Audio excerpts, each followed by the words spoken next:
తిరుమల రెండో ఘాట్ రోడ్లో ప్రమాదం జరిగింది. మలుపు దగ్గర వేగంగా వెళుతూ డివైడర్ను ఢీకొట్టి బోల్తా పడింది వోక్స్ వ్యాగన్ కారు. తమిళనాడుకు చెందిన 4 భక్తులకు గాయాలయ్యాయి. విజువల్స్ మీరు చూస్తున్నారు ఆర్టీవీ స్క్రీన్ మీద. తిరుపతి నుంచి తిరుమల వెళుతూ ఉండగా ప్రమాదం చోటు చేసుకుంది. అతివేగమే ప్రమాదానికి కారణంగా భావించడం జరుగుతోంది. విజువల్స్ మీరు చూస్తున్నారు. మరి ముఖ్యంగా ఆ అలిపిరి ఘాట్ రోడ్డుకి సంబంధించి అంటే తిరుమల నుంచి తిరుపతికి వెళ్ళి ఆ ఘాట్ రోడ్ చాలా చాలా స్లోగా వెళుతూ ఉంటారు.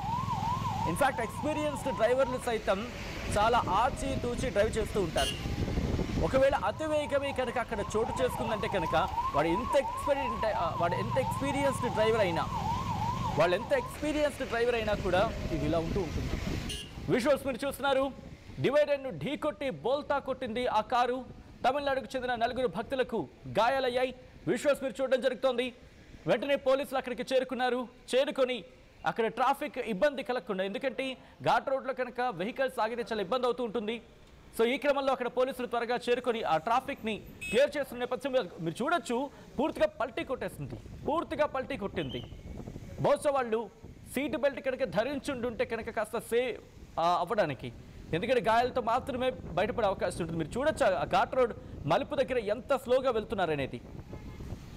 తిరుమల వెళ్ళిన ఎవరికైనా ఆ ఘాట్ రోడ్ ఎలా ఉంటుందో వాళ్ళ మాటల్లో చెప్పలేరు. ఎందుకంటే అన్ని కీలకమైన మలుపులు ఉంటూ ఉంటాయి. ఎంతో ఎక్స్పీరియన్స్డ్ అయ్యింది, ఎంతో చాకచక్యంగా మాత్రమే అక్కడ వ్యవహరించాల్సి ఉంటుంది. ఒకవేళ అతివేగమే కనుక కారణమైందనుకోండి, అలా ఉంటుంది పరిణామం. మీరు చూడొచ్చు వాళ్ళంతా కూడా ఎంత జాగ్రత్తగా వాళ్ళు డ్రైవ్ చేసుకుంటూ వెళ్తున్నారు. రోజుకి కొన్ని వేల సంఖ్యలో వెహికల్స్ తిరుమలకు చేరుకుంటూ ఉంటాయి.